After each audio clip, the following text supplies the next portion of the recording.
போற வர எல்லா இடங்கள்லயும் சொல்வேன், அம்மாவுடைய பெருமையை ஆண்டவன் உட்பட எல்லாரும் சொல்லியாச்சு. தாயுடைய பெருமையை சொல்லாம யாரும் போனதில்லை. அது மனித உருவத்துல வந்திருக்கக்கூடிய தாயாக இருந்தாலும் சரி, அல்லது பூனையோ நாயோ காக்காயோ குருவியோ எந்த இனத்துல தாய்மையை ஏற்றுக்கொண்ட அந்த பெண்ணாக இருக்கக்கூடிய எல்லாவற்றையும் புகழ்ந்து புகழ்ந்துதான் காலங்காலமா பேசிட்டே வரும். ஆனா தந்தை அப்படின்னு சொல்லக்கூடிய ஒரு நபர் குடும்பத்தினுடைய வேர் மாதிரி இருக்கக்கூடிய நபர். யாரும் இந்த வேரை பாராட்டினது கிடையாது. வேர் இருட்டுக்கு மட்டும்தான் சொந்தம், வேர் உழைப்புக்கு சொந்தம். இந்த இருட்டுக்குள்ளேயும் உழைப்புக்குள்ளேயும் இருக்கக்கூடிய தந்தையை பாராட்டுறதுக்கு அப்படின்னு யாரும் வந்தது கூட கிடையாது.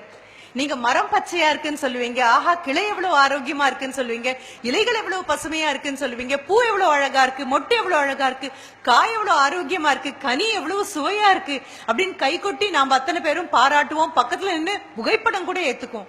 ஆனா எதை மறந்து போயிடுவோம் தெரியுமா? அந்த மரத்துல சாஞ்சு அதனுடைய உறுதியை பத்தியும் அதனுடைய அழகை பத்தியும் வனப்பை பத்தியும் அது தரக்கூடிய நிழலை பத்தியும் பேசும் பொழுது வெயில் அதிகமாகத்தான் நிழல் இன்னும் அதிகமாக விழும். வாழ்க்கை இன்னும் கடுமையாகும் போதுதான் இருட்டுக்குள்ளேயும் வெளிச்சம் இல்லாத, கைதட்டல் இல்லாத, பாராட்டு இல்லாத பாறாங்கல்லுக்கு இடையில புகுந்து புகுந்து போராடி வேர் ஓடினா மட்டும்தான் அந்த மரம் அப்படி நிக்க முடியும். வேறாக இருக்கக்கூடிய எல்லா தந்தையர்களையும் பாராட்டுற மாதிரி ஐயாவை பாராட்டுற ஒரு நிகழ்ச்சி ஒண்ணு இங்க நடந்தது. உண்மையாகவே அப்பாவோட இன்னைக்கு காலையில சண்டை போட்டுட்டு வந்த குழந்தைங்களாக இருக்கலாம். இந்த அப்பா எப்பவுமே இப்படிதாம்மா, நான் என்ன பண்ணாலும் என்ன பாராட்டவே மாட்டேங்கிறாருன்னு அம்மா தோல்ல சாஞ்சுகிட்டு கண்ணை கசக்கிட்டு வந்த குழந்தைங்களாக இருக்கலாம். இந்த அப்பாட்ட நான் பேசவே மாட்டேன் அப்படின்னு சொல்ற குழந்தையாக இருக்கலாம். இரவு நேரத்துல காலையில கடிந்து கொண்டு போன அப்பா மாலையில் பொழுது சாஞ்சாச்சு, நாம தூங்கிட்டோம், தூங்காம தூங்குற மாதிரி நடிச்சிட்டு இருக்கும் போது என்ன பண்ணா, சாப்பிட்டானா அப்படின்னு அம்மாட்ட வந்து கேட்கும் போது உங்களை பத்தி ரொம்ப கோபமா திரும்பி படுத்துட்டு இருக்கான்.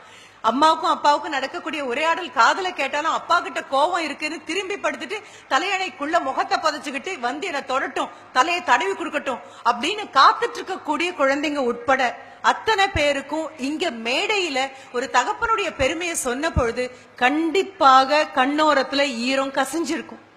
என்ன காரணம் அப்படின்னா, கொண்டாடப்படாம நீங்களும் நானும் கொண்டாடணும்னு காத்து நிக்காம அம்மா மாதிரி என்னுடைய குழந்தைன்னு 10 மாசம் சுமந்து பெற்ற கணக்கு மீண்டும் மீண்டும் சொல்லாம தோல்லையும் மனதிலையும் கனவுலையும் தூக்கி நடக்கக்கூடிய இறைவனின் ஒரு உருவம் ஒண்ணு இருக்கும் அப்படின்னு சொன்னா எல்லார் வீட்லயும் உலவிட்டு இருக்கக்கூடிய நெடும் தூணாக அஸ்திவாகமாக இருக்கக்கூடிய தந்தை தான். அந்த தந்தையோட புகழ சொல்றதுக்காக ஐயாவோட புகழ சொன்ன போது நான் உண்மையா அதுதான் நினைச்சேன். எல்லார் மனதுமே ஒரு ஈரம் கசிஞ்சிருக்கும். அப்பாக்களோட கோவப்படாத நாட்கள் உண்டா, அப்பாவோட சண்டை போடாத நாட்கள் உண்டா? ஆனாலும் அம்மா எத்தனைதான் தோல்ல சாச்சுக்கிட்டாலும், அம்மா எத்தனைதான் இடுப்புல தூக்கி வச்சுக்கிட்டாலும், அம்மா எத்தனைதான் பார்த்து உணவு கொடுத்தாலும் தாண்டி போகும்போது அப்பா செல்லமா ஒரு தோல்ல ஒரு தட்டு தட்டினாரு அப்படின்னா ஒரு மாசத்துக்கு தாங்கும் அந்த அன்பு.